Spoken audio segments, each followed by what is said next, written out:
అప్పుడెప్పుడో వచ్చిన అడ్డాతో ఓకే అనిపించుకున్న సుశాంత్ చాలా కేర్ తీసుకుని కష్టపడి హిట్ కొట్టాలనే కసితో చేసిన సినిమా ఆటాడుకుందాం రా.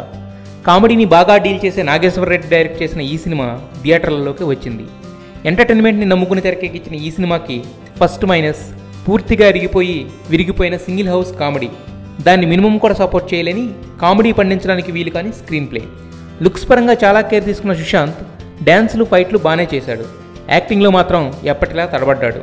కత్తిలాంటి పంజాబీ హీరోయిన్ అని పట్టుకొచ్చిన సోనం బాజ్వాకి ఎక్స్పోజింగ్ తప్ప యాక్టింగ్ రాదు.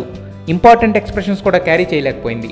పాత కథని అందించిన రైటర్ శ్రీధర్ సేపాన డైలాగులను కూడా ఆల్రెడీ వచ్చేసిన సినిమాల నుండి కాపీ కొట్టాడు. అందుకే పంచులు పేలాల్సిన దగ్గర కూడా కామెడీ వర్కౌట్ అవ్వలేదు. ఈ డైలాగ్ ఏ సినిమాలో విన్నాం అని ఆలోచించడానికే టైం సరిపోతుంది. టెక్నీషియన్స్లో cameraman Dasaradhi Sivendra, music director Anup Rubens, art director Narayana Reddy తప్ప మిగతా అందరూ మొక్కుబడి వ్యవహారంలో పనిచేశారు. సీన్స్లో ఫన్ ఎలిమెంట్ మిస్ అవడంతో నవ్వు రావాల్సిన ప్లేస్లో విసుగొస్తుంది. కొత్తగా ఉంటుందని ట్రై చేసిన time machine concept, Rajamouli bit కొంతలో కొంత వర్కౌట్ అయ్యాయి. అఖిల్ అపియరెన్స్ అలరించింది. నాగచైతన్య అపియరెన్స్ మాత్రం అనవసరమైన ప్లేస్మెంట్లో వాడడం వల్ల యూజ్లెస్గా తయారైంది. ప్రొడక్షన్ వాల్యూస్లో మాత్రం ఎక్కడా కాంప్రమైజ్ కాలేదు.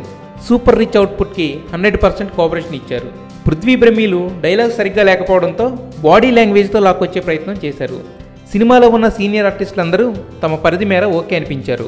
మొత్తంగా చూస్తే ఈ సినిమాకి ఆటాడుకుందాంరా కన్నా కూడా పోట్లాడుకుందాంరా అనే టైటిల్ బాగా సెట్ అవుతుంది అనిపిస్తుంది. ఇన్ని లోటుపాట్లతో ఉన్న ఈ సినిమాని మిస్ అయినా వచ్చిన ప్రమాదం ఏమీ లేదు.